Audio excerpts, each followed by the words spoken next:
April was indeed a cruel month in this country, and the newspapers were full of the most awful stories. And as I flicked through them, I came across the obituary of Peter Bonetti, and I stopped. Peter Bonetti was a childhood hero of mine. Some of you may have heard of him. He was a professional footballer. He played for Chelsea Football Club from 1960 to 1975. He was their goalkeeper, and he was the most exotic name in a club you can imagine. The complete opposite of now, when every name is exotic. And I adored him. I watched everything he did. When there was a game of football on, I would not watch anybody else. I would watch him because I was just mad about football. We lived in Germany. We would assemble on the green outside our house, and we would pick our teams. And I was always the last to be picked. Even when my friend Peter Archer was the captain, I would be left at the end. And once there was just two of us left. There was me and my friend Dennis Robinson, who had a caliper. And I thought, who's he going to pick? He picked me. I was so pleased. If he'd wanted me to be a goalpost, I would have been a goalpost. But what he wanted me to do was something quite different. He wanted me to be a goalkeeper. Now, when you get 11 boys playing football, the last thing anybody wanted to be was a goalkeeper. Everybody wants to be a forward. Everybody wants to score goals. But I did not have the skills to score goals. And then I thought, perhaps I had the skills to stop goals. What does it take? Perhaps if I was a good goalkeeper, they would pick me and I wouldn't have to endure this indignity of being left behind. So I watched as many matches as I could. We lived in Germany. All the matches were international matches, mostly with Russia, USSR or CCCP as they were called then. And my eyes focused on the great Russian star who was Lev Yashin. He was their goalkeeper. He did not look like an athlete. He looked like somebody who just climbed down off a tractor. But he had the most sparing way of stopping goals. He made it look so easy. And he was called the cat. So I wanted to be the cat. I watched Yashin. I saw how he made himself large, how he spread himself around, how he narrowed down the angles. And I copied that in the easiest way I could. And I discovered that although I wasn't good, I was stopping more goals than I was letting through. And I discovered that people started to pick me early on because they wanted somebody who could stop goals. I even ended up playing in the school football team as school goalkeeper. And I thought, this is marvelous. Where can this end? Then my dad was posted back to Blighty. We went back and there were no more football matches with Yashin, but there were the England football team and the English Football League. I never saw any matches, but they were on television, and I watched Chelsea. And their goalkeeper was a guy called Peter Bonetti, who was of Italian heritage. And he too was called the cat. Now, he did look like a cat. He looked an athlete, but he made it all so much easier. And again, he copied Yashin. He was never flamboyant. He would always catch a ball. He would never punch it unless under the most extreme danger. He knew about angles, and I watched him all the time, and I tried to be like him. And again, in my new school, I was made school goalkeeper, and I thought, this is how it's going.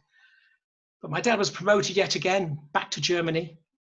1966, the World Cup, and Peter Bonetti was in the England World squad. But he wasn't the first goalkeeper. That was the mighty Gordon Banks. And of course, we won 4-2. And again, at this new school, I was doing well. And my dad, again, got a promotion back to England. And then it was 1970. And the England World Cup squad was the best ever. We were going to win again. It was better than 66. We had the great players who were just coming into their prime, even greater than before. And Gordon Banks was there. There was a brilliant draw with Brazil, and in which Banks saved probably the greatest goal that had ever been saved. And we got through and we had a knockout against Germany. It was going to be so easy. After the knockout, we would then play Russia in the finals. But something strange happened. Gordon Banks had food poisoning, so Bonetti stepped up. It was his wonderful opportunity. But if every player has one match which is the worst in their career, this was Peter Bonetti's worst match ever. If he was the cat, he was the cat who had concrete shoes. Germany won 3-2, and Bonetti never played for England again. Other players took over, people who admired Bonetti. Shilton came along. He was another safe pair of hands, another Yashin. Not a flamboyant player, but a man who was always there. And if I was to ask you which player has scored more caps for England, you might think of Wayne Rooney or David Beckham, but no, it was Peter Shilton on 125. Rooney is next on 120, and at least 5 of those were fixed. And Rooney was brought on for 10, 15 minutes just to bunk up his cap total so that he could beat Beckham. Shilton was there for all of the 90 minutes. And when he retired, it was a great loss. I stopped being interested in football then and watching football matches. The new goalkeepers seemed to be more interested in portfolios and hair products. And of course, by then I'd gone to university, got a job, become a father, and there didn't seem to be the time to play football. Then I became a grandfather. I had 2 grandchildren, and they said, "Do you know how to play football, Grandad?" Do I know how to play football? I took those 2 scallywags out and showed them how to play football. They couldn't get past me. Well, not for a couple of years anyway. But slowly I realized that they were getting better. I could put myself in their faces as they came, attacked me. I knew that they were jinking this way, jinking that way, and the ball was going to go over there, and they kicked, and the ball was going exactly where I predicted, but I wasn't anywhere near it. I seemed to be 2 or 3 seconds behind it. And then one day I had the indignity of being nutmegged. Now, those of you who don't know what a nutmeg is when you bamboozle a player so much that he stands there, his legs wide open, and you just slip the ball through his legs. Now, if you're a goalkeeper, that is so humiliating. And that happened to me, and they were laughing and jinking around and putting that L shape on their head, which means loser, loser. I thought, right, I'm going to sort you out. I am going to rediscover my inner cat. So one day I invited them back to play.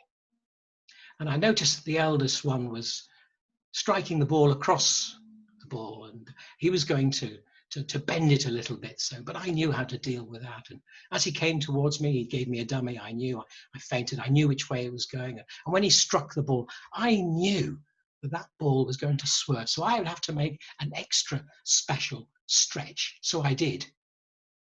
And I heard this tear in my right leg. If you were to take a wet newspaper and tear it in half, that was the sound I heard. I lay on the floor in absolute agony. And yes, I'm afraid that Grandad did use the F word. The 7-year-old ran up to me. He put his hands on his hips and he said, "Grandad, Grandad, be a man." I was crying and laughing at the same time.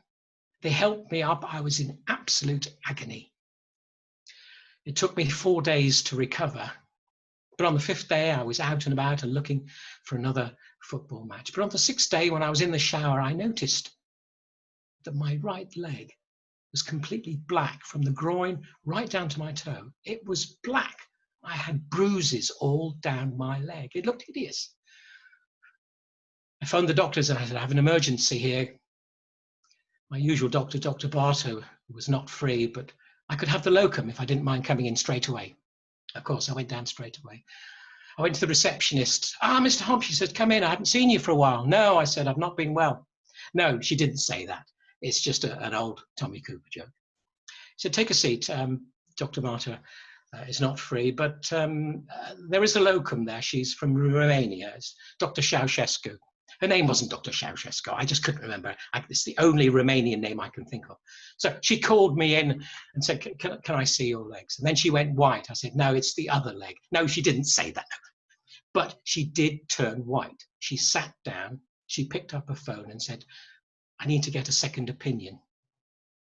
Within 3.5 seconds, Dr. Barter came through the door. He looked at my leg. He said, cricket, football, or rugby? You old fellas will never learn. The locum said, is there anything we need to do? He said, well, no. If there'd been a problem, he wouldn't have got off the football pitch. That will drain away. You'll wake up one morning and the bottom of your leg will look like it's wearing a black sock. And then that will go. Is there anything I can do, Dr. Barter? He said, yes, there is something you can do.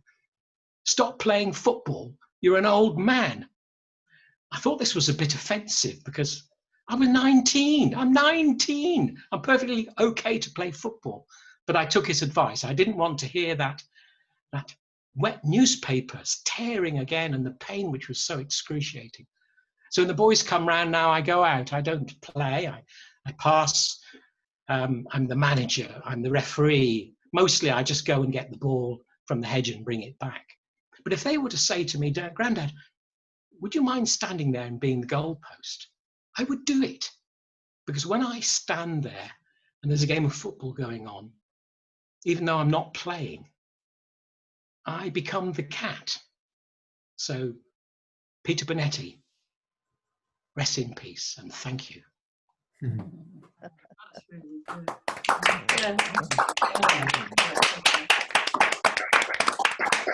Yeah.